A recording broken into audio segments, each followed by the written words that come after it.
बिस्मिल्लाहिर्रहमानिर्रहीम। अस्सलाम वालेकुम दोस्तों। दो तीन मौज़ूआत हैं जिन पर बात करूँगा। एक तो कोरोना वायरस पर बात करना चाहता हूँ।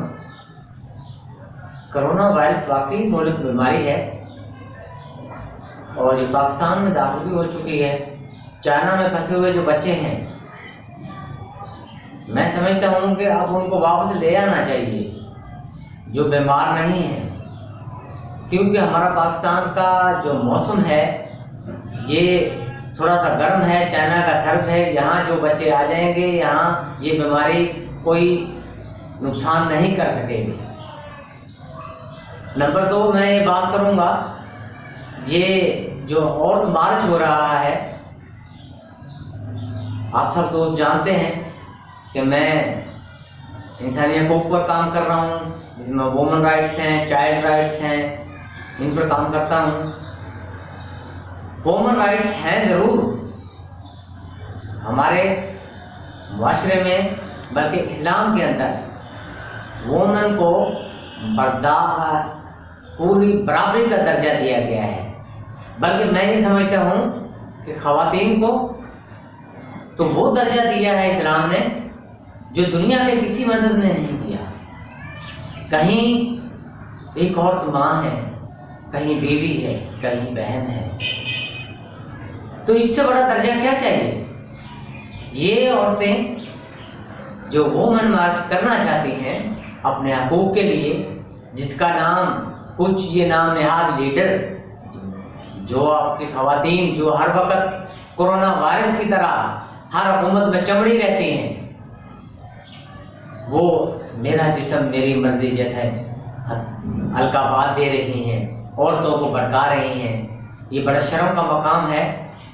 मौजूदा हुकूमत में भी ऐसी औरतें और ऐसे बुजुर्ग भी हैं जो कोरोना वायरस से खतरनाक हैं। कोरोना वायरस एक ऐसा मर्ज है जिसका इलाज हो जाएगा, लेकिन ये कोरोना मरीज जो है, कोरोना के जो वजीर जो हैं, कोरोना मशीर जो हैं, इनका कोई इलाज नहीं है भाई।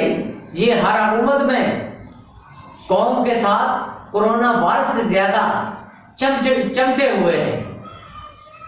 सबसे ज्यादा तो ऐसे वजीर, ऐसे मशीर और ऐसी ख़वातीन जो ऐसे मसाइल को भड़कावा दे रही हैं, उनको हुकूमत से निकालना चाहिए। इमरान खान साहब को चाहिए कि ऐसे लोगों को हुकूमत से फारग करें और आवाम को सीधे रास्ते पर लाएं, जो कि हमारे दीन और इस्लाम का रास्ता है।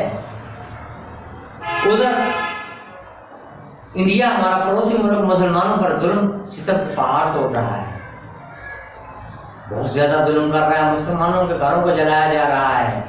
वहां भी ऐसी ही औरतें, मुसलमान औरतें हैं जो शाहीन बाग में मुसलमान औरतें अपने हकूक़ के लिए बैठी हुई हैं।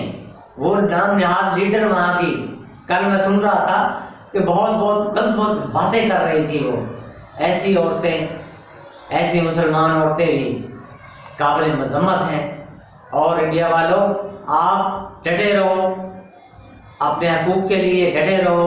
शाहीन बाग की मेरी बहनों, मेरी बेटियों, माओ, आप वहाँ डटी रहें, बैठी रहें। NRC के खिलाफ आप बैठी हैं, आप बैठी रहें। नरेंद्र मोदी जो है इंतहाई खतरनाक आदमी है।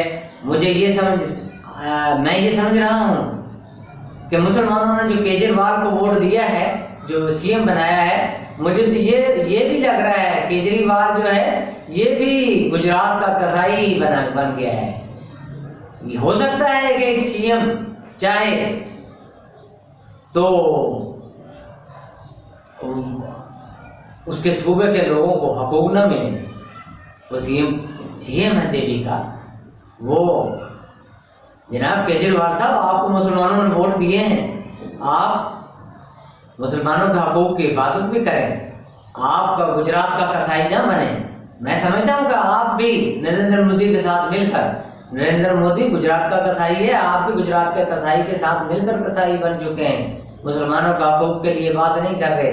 आपके होते हुए, आपके हुकूमत को होते हुए लोग मुसलमानों को मारा गया, उनके घर जलाए गए। और मैं दुनिया के लोगों से आलमी वर्ल्ड से, OIC से और मुसलमान ममालिक से ये कहता हूँ कि आप अगर ये इंडिया अपने ऐसे खतरनाक अज़ाइम से बाज ना आए, कश्मीर के लोगों पर जुल्म सितम बंद ना करे, तो आप इनसे तमाम तजारती सरगर्मियाँ अपनी जो है ताल्लुकात ख़त्म करें। इनके सफारतकारों को वापस भेजिए, अपने सफारतकारों को वापस बुला लें। तमाम मुसलमान ममालिक को चाहिए। और इंटरनेशनल ह्यूमन राइट्स की तंजीमें जो आए रोज़ इनको भड़कावा दे रही हैं, जैसे इन खवातीन हकूक़ वाले को, तो इंटरनेशनल ह्यूमन राइट्स एक्टिविस्ट लोगों, आपको भी शर्म आनी चाहिए कि इंडिया में इतना जुल्म हुआ और आप खामोश हैं, आप लोग बाहर नहीं निकले। लेकिन हमारे मुल्क में, पाकिस्तान में, इन लोगों, इन खवातीन को भड़कावा दे रहे हैं और इस्लाम के मुखालफ आप एक नई तंजीमात खड़ी कर रहे हैं। शर्म की मकाम है दोस्तों। आप